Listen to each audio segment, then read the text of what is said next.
Olá pessoal, tudo bom? Sou o professor Nelson Adler, venho aqui rapidamente falar sobre a COP29, que a gente analisando, como tantas as outras COPs que ocorreram, existe ali um embate muito grande entre os países ricos, que são os grandes emissores de gases, os grandes responsáveis por essas mudanças da alteração ambiental que a gente verifica nos últimos tempos, e do outro lado, países pobres, que emitem gases, mas numa quantidade menor, e que muitas vezes acabam sofrendo muito mais com essas alterações climáticas, porque de alguma forma não tem verbas, recursos o suficiente para poder conter essa situação, essas alterações climáticas que existem ao longo do tempo, que é cada vez maior. Existe um sociólogo alemão chamado Ulrich Beck, que lá na década de 70, ele começou a chamar a sociedade que nós vivíamos, que nós vivemos hoje, ele denominava, chamava de sociedade de risco. Por quê? Porque destacava que o mundo que nós vivemos é um mundo cada vez mais repleto de riscos. Riscos financeiros, riscos políticos, riscos de segurança pública e riscos ambientais.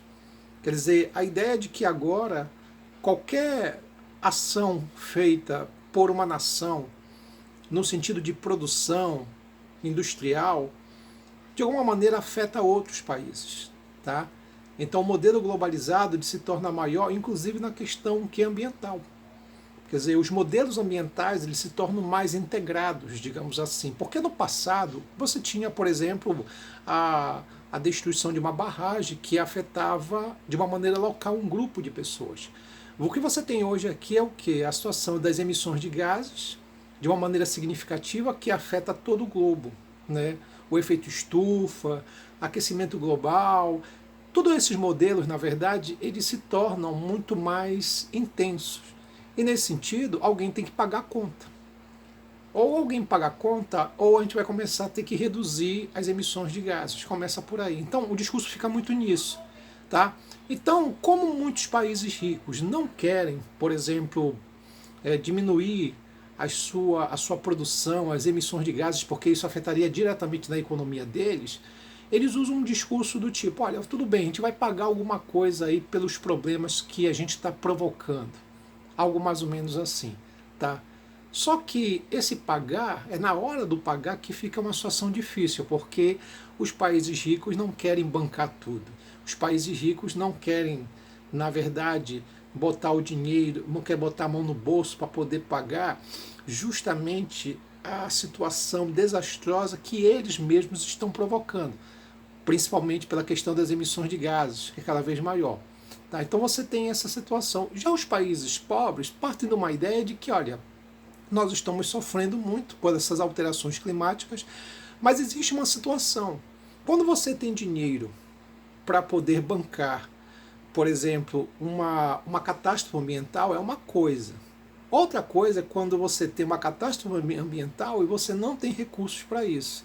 Então a ideia é que se crie um fundo internacional, global, em que possa direcionar os recursos para poder justamente o que? Amenizar os problemas ambientais. A tese é basicamente essa. Um exemplo bem claro disso. Nós verificamos o que aconteceu esse ano lá no Rio Grande do Sul. Então, no Rio Grande do Sul, houve ali uma situação realmente muito inusitada, muito diferente na questão das enchentes. E o governo federal bancou basicamente boa parte de tudo que estava ali, do desastre que ocorreu. Tá? Fora tudo isso, nós tivemos perdas de vida, nós tivemos separação de famílias, nós tivemos terras que foram arrasadas, então tudo isso. Então o que acontece? Quando você tem algo desse tipo, a ideia é que existisse um fundo público internacional que pudesse bancar de uma maneira até mais eficaz, rápida, toda a desgraça que ocorreu em decorrência dessas alterações climáticas. Então a ideia é mais ou menos nesse sentido. Os países ricos, em parte, não querem bancar tudo isso. Acho que não são tão responsáveis pelo que está acontecendo. Fora tudo isso, ainda existe dentro de algumas linhas de produção e também dentro de alguns governos, né, aquela ideia do negacionismo. Isso vai se tornar mais forte agora, principalmente que no próximo ano o governo Donald Trump, boa parte dos caras que fazem parte do governo Donald Trump, e o próprio Donald Trump, o futuro presidente norte-americano, é um negacionista de carteirinha, tá? E entende que essas mudanças climáticas não tem nada a ver necessariamente com a emissão de gases, de que não existe um, um aumento do aquecimento global, nada disso. Então são problemas, são situações que está muito ligado justamente à ideia do que? Dos interesses próprios. E é uma situação complicada porque, se tu analisar com calma, o ser humano, a sociedade humana, ela se desenvolveu muito mais na coletividade. Toda vez que você vê o individualismo, ou só pensar no meu, frequentemente a sociedade entra num colapso. Então tu vai perceber, por exemplo, que hoje a gente vive num modelo muito do individualismo. Há uma exaltação da meritocracia e uma exaltação do individualismo, tá? Então, ou do meu grupinho, o meu, só o meu e dane-se o resto, tá?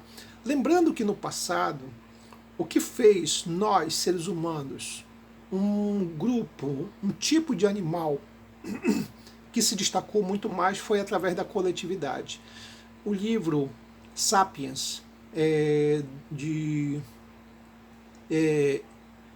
do Harari, Yuval Harari, ele menciona justamente essa situação. Como é que um animalzinho, vamos pegar aqui há 30 mil anos atrás, um animalzinho, uma porcariazinha de nada, que eram nós, os nossos descendentes, como é que um animalzinho desse de nada, que viviam em árvores, né, bípedes, e que muitas vezes não sabiam correr tão rápido, não tinham garras afiadas, não sabiam nadar tão bem.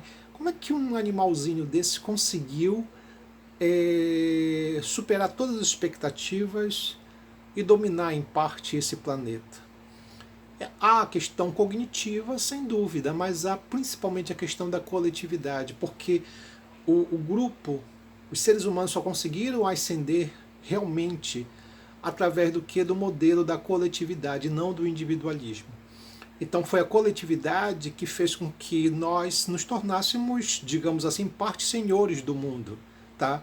Então, cada um tinha a sua individualidade, a sua atividade, a sua função, em que cada parte da sua individualidade um ajudava o outro, um colaborava com o outro, e aí você tinha uma integração. O Émile Durkheim, sociólogo francês, chamava isso de solidariedade mecânica. Então, os modelos de integração eram maiores, e isso fez com que, durante muito tempo, esse animalzinho insignificante, essa porcariazinha de nada chamada ser humano, conseguisse ascender socialmente.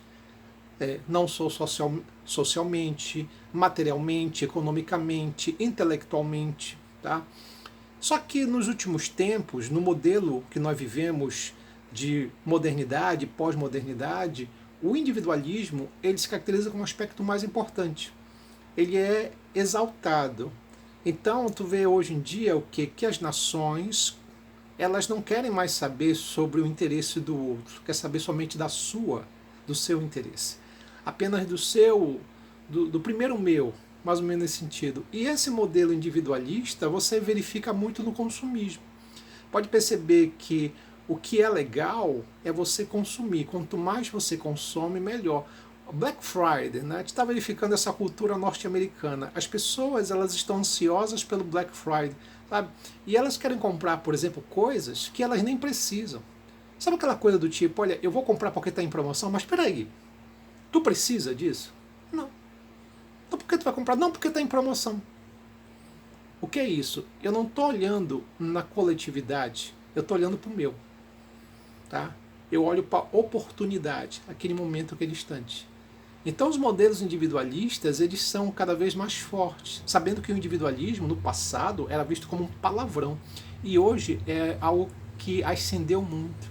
E tu vai perceber então que na volta do discurso dos modelos ambientais, tu vai verificar que os grandes produtores de petróleo, os grandes produtores econômicos que usam como cadeia, como base essa energia suja, não querem que as coisas mudem. Tá? Então, volto de novo à contradição. Como é que a COP, que é uma reunião de países para definir, na verdade, estratégias para poder conter a questão das mudanças climáticas e a proteção do meio ambiente, como é que isso acontece em países que são grandes produtores daquilo que a COP mais combate? Não é estranho?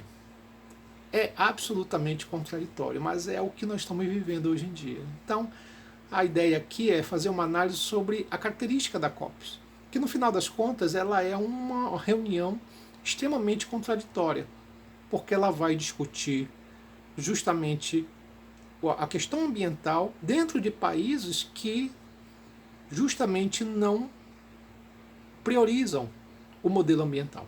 Tá?